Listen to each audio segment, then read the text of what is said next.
Hi guys! For today's video, gagawa tayo ng pasta sardines using sardines and instant noodles. So ayan, kung gusto nyong makita at malaman kung ano yung mga ingredients, just keep on watching. At kung hindi ka pa nakaka-subscribe sa aking YouTube channel, mag-subscribe ka lang at i-hit mo ang notification bell para updated ka tuwing ako yung mag-upload ng video.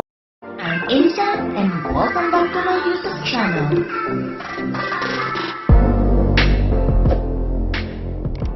Ito yung mga ingredients natin. Meron tayong onion, garlic, salt, pepper, instant noodles, sardines, and wala kasi akong fresh tomatoes, so diced canned tomatoes yung gamit ko. Tapos, meron din tayong 2 cups of water para sa ating noodles. So, ayan, sisimulan na natin.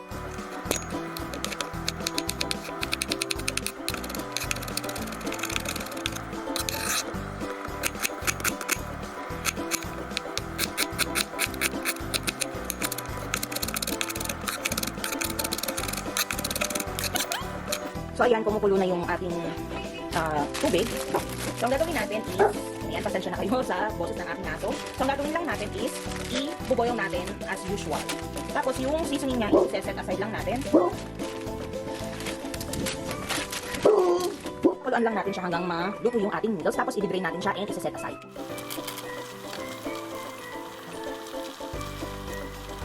Na luto ko na yung noodles and i-drain ko lang and i-set aside ko na. Tapos ngayon, magpapainit tayo ng pan or frying pan. Ayan. Then, lalagyan natin siya ng oil, pero ang gagamitin ko is optional kung may extra virgin olive oil kayo. Siguro mga 1.5 tablespoon. Yan, intayin nyo lang. Okay. And then, igigisa lang muna natin ang ating sibuyas.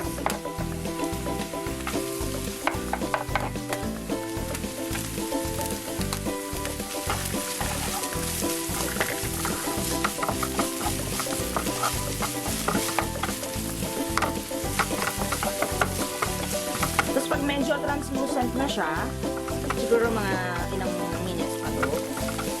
Pagkatapos niyang maging translucent, i-add naman natin ang ating garlic. So, nga pala, bago po tayo mag-start, nakalimutan ko siyang banggitin kanina sa ating video na bago tayo maghiwa or magluto, kailangan po natin mag-wash ng hands. Ayan po, ang sobrang importante po. So, ayan. Medyo translucent na siya at kung medyo naaamoy nyo na yung aroma ng sibuyas at bawang natin, i-add na natin ang ating diced tomatoes. Originally is dapat fresh diced tomatoes ang gagamitin natin, pero since naubusan ako ng tomatoes, is yung diced tomatoes na lang na can ang ginamit ko.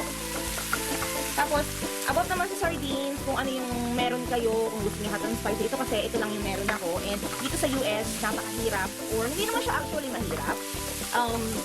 Medyo pricey lang. I think this one is $1.99 or $2, or kung i-convert mo sa peso is 40 to 80 pesos isang can. So, hindi naman natin masisisi kasi nagbabayad sila ng traffic. So, ayan. And be thankful na lang na kahit pa paano may mga kaibigan tayong nagtitinda ng mga ganyan sa. Okay na siya. Then, ibubuhusan natin yung ating sardines. Kung gusto nyo naman na buo-buo siya, or durug-durugin, nasa inyo yun, nasa inyong preference yun. Tapos ako maglalagay ako siguro ng mga 2 to 4 tablespoon ng water. Siguro I use like only 2 tablespoon. And then, salt and pepper, tansya-tansya nyo na lang. Baka kasi ma-over-salted yung inyong noodles.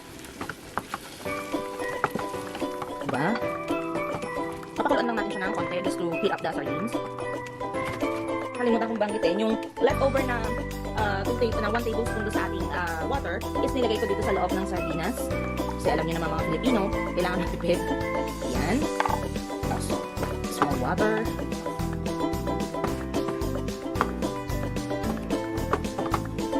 Tapos tikman nyo na lang. If okay na sa panlasa nyo, okay na siya. Ayan. Sobrang sarap siya, grabe guys. Ayan. Eh, nasa inyo kung gusto nyo na ihalo siya or itapon siya over the noodles, pero ako kasi gusto ko ihalo siya.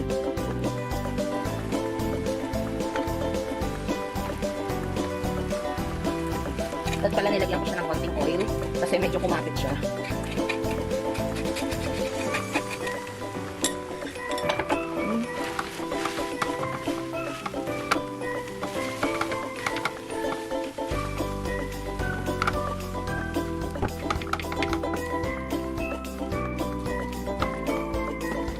Yan, ihalo-halo nyo na lang hanggang sa maluto.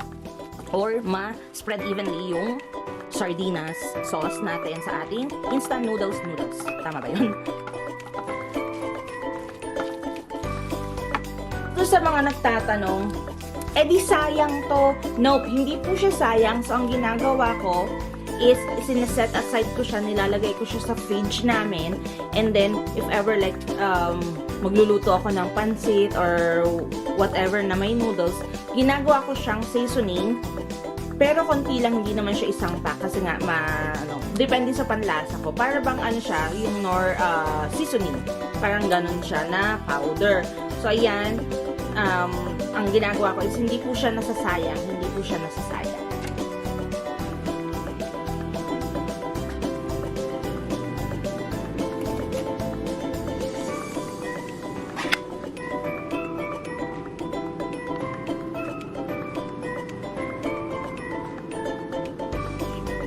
Na titikman muna natin. Oh my God.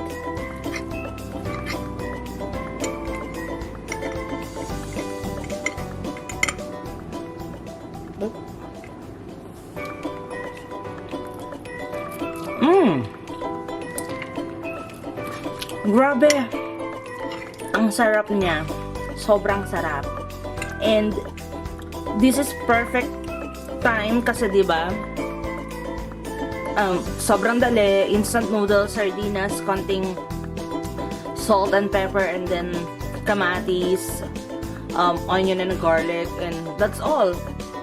Sobrang sarap. Sobrang itry nyo siya, as in.